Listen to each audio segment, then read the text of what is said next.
Привет! Осенью прошлого года Lowrance сняли с производства линейку HDS Live, что означает вступление в полные права флагманской серии HDS Pro. Вот только в серии Pro теперь отсутствуют модели с диагональю экрана 7 дюймов. Как ни странно, это огорчает. Но все по порядку. К счастью, в линейке FS семерки сохранились и имеют весьма привлекательную стоимость. И помимо прочего, сегодня я научу вас нескольким читинг-приемам, которые позволят вам за минимальные деньги построить максимально эффективную рыбопоисковую систему. А перед тем, как мы рассмотрим запрещенные приемы, поговорим об аппарате в целом. Для понимания, эхолоты Lowrance максимально просты в освоении. Новичкам без опыта работы с эхолокационными системами я рекомендую именно эхолоты Lowrance, которые вы можете всегда приобрести в магазине Александр Ховрина, где для подписчиков нашего канала действуют скидки. Вы можете купить как полный комплект с датчиком, так и комплектацию без датчика, только головное устройство. Итак, на сегодняшний день Lowrance выпускает 3 линейки. Серия FS. Это базовая версия эхолота, в ней имеется весь необходимый функционал рыболову. Линейка Eagle – эта серия обусловлена урезанием и ограничением функционала, имеющегося в FS. Например, они полностью локализованы, в них отсутствуют сети Ethernet и обе сети NMEA. Установлен процессор минимальной производительности, уменьшена мощность усилителя, не оформлены лицензии CMAP, вырезаны беспроводные технологии, отсутствует мультитач, даже нету крышки экрана. В общем, сделано все, чтобы снизить стоимость, но не потерять прибыль. Так, линейка HDS – топовая серия, которая, напротив, создана путем добавления всяких ништяков к модели FS. Увеличили мощность процессора, добавили второй порт Ethernet, добавили сеть NMEA 0183, второе гнездо microSD, немного увеличили мощность классического сонара в некоторых режимах и так далее. Но подавляющее большинство рыболовов вот это вот все не использует.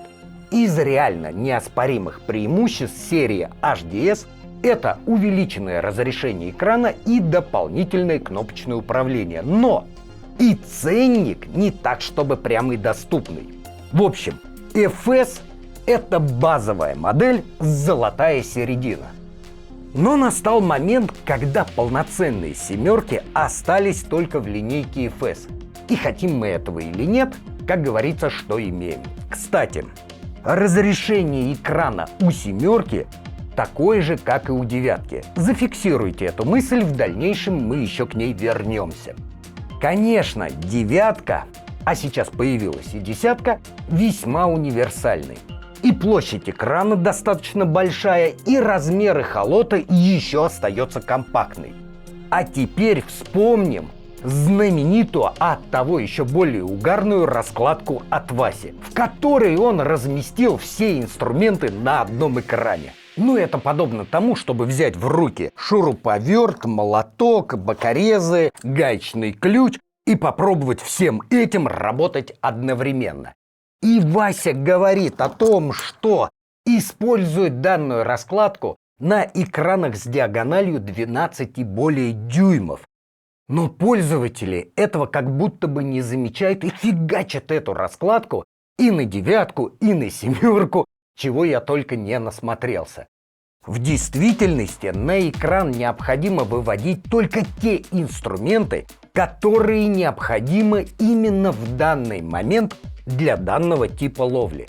Например, при троллинге нам необходимо окно картографии, в котором мы наблюдаем заранее отрисованные карты глубин, чтобы идти по размеченному маршруту по интересующим нас глубинам, бровкам и прочим неровностям. И окно классического сонара, глядя в который мы понимаем, на каких глубинах держится рыба, чтобы правильно заглубить приманку. А при поиске мест для джиговой ловли боковым сканированием структур дна можно даже пренебречь окном картографии, так как мы идем на малых скоростях и нам необходимо максимальное внимание к деталям структур дна. И вот тут можно использовать тот самый читинг-прием, о котором я упоминал ранее. Так уж вышло, что в нашей стране почему-то проектируют лодки с низкими стеклами и узкими консолями. Например, в моей лодке при установке на консоль девятки эхолот закрывает стекло почти полностью. Про модель с 12 диагональю я вообще молчу. И мне даже пришлось немного поднять кресло, чтобы смотреть на воду над стеклом. И это при моем низком росте. И пока я не знаю, что с этим делать. А вот две семерки встали бы на мою консоль великолепно, не закрывая стекло. Так как эхолоты не мои, для демонстрации я собрал вот такой кронштейн. Он, конечно, несколько широковат, но если бы стояла вот реальная задача размещения, я бы их установил с максимальным вот таким примыканием. Для моей лодки получилось бы самое оно. Также они великолепны для врезки в консоль. Итак, разрешение экрана семерки в точности такое же, как и на девятке. То есть самый высокий DPI в классе, а следовательно более четкое изображение, чем на девятке или на 12 модели. Теперь смотрите фокус. Подключаем датчик к одному из приборов, объединяем все две семерки и выводим на каждом экране боковое сканирование. На правом правый луч, на левом приборе левый луч соответственно. И получаем отличного качества боковое сканирование с разрешением сканируемой строки аж 1600 точек, что значительно круче, чем, например, у 12 HDS Pro или FS, у которых всего 1280. И по совокупности двух экранов мы получаем размер видимой части больше почти на 5 сантиметров, чем у двенашки, с максимально плотным количеством точек на дюйм. Но это еще не все. При боковом сканировании на глубинах от 10 метров у эхолотов Lowrance и Garmin начинаются проблемы. Недавно мне звонили парни из Дагестана, на их водоеме глубина аж 30 метров. И им необходимо исследовать структуры дна. И для того, чтобы их наблюдать, им приходится выставлять ширину отображаемого луча 60 метров. При этом половина экрана занимает столб воды. И на таком масштабе, понятное дело, все очень мелко и фактически пропадает половина экрана. У эхолотов Humminbird имеется прекрасная функция обрезка водяного столба, в то время как у Lowrance или у Garmin такая функция отсутствует. Теперь самый цимус. На таком комплекте вы без труда сможете подрезать водяной столб. Тапаем в любом месте на экране, один раз нажимаем кнопку плюс, зарезаем экран, например, на 7 метрах, убрать курсор, и в левом луче зарезан столб воды. И тоже проделываем в правом. Значит, клавиша плюс, зарезаем, ну, к примеру, 7 метров, 7,7. Убрать курсор. Это я сам придумал, ни у кого не подсматривал. Случайно получилось.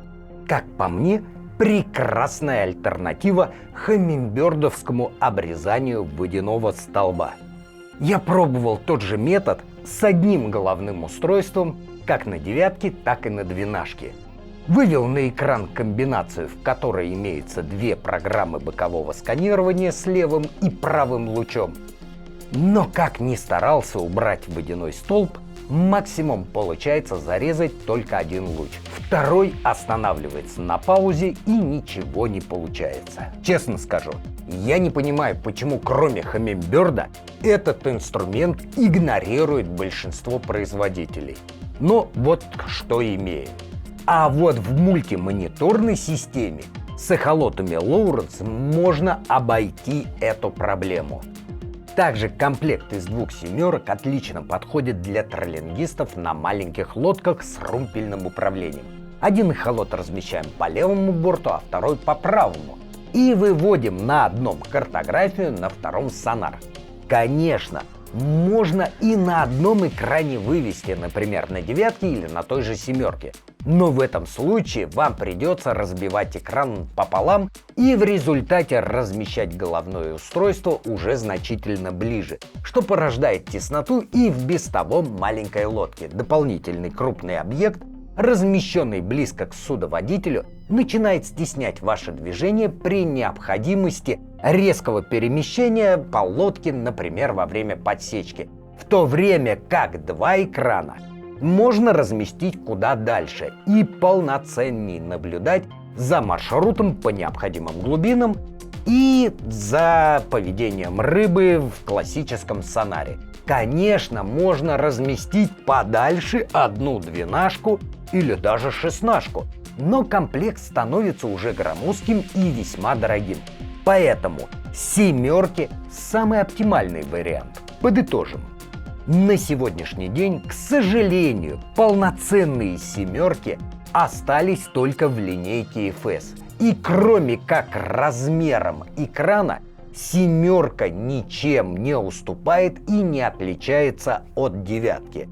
Это полнофункциональный, полноценный прибор, подходит для судов малых размеров, имеет очень доступную цену, и с помощью данной модели вы сможете организовать читинг-сборку мультимониторной системы, которая по характеристикам будет превосходить 12-ю модель.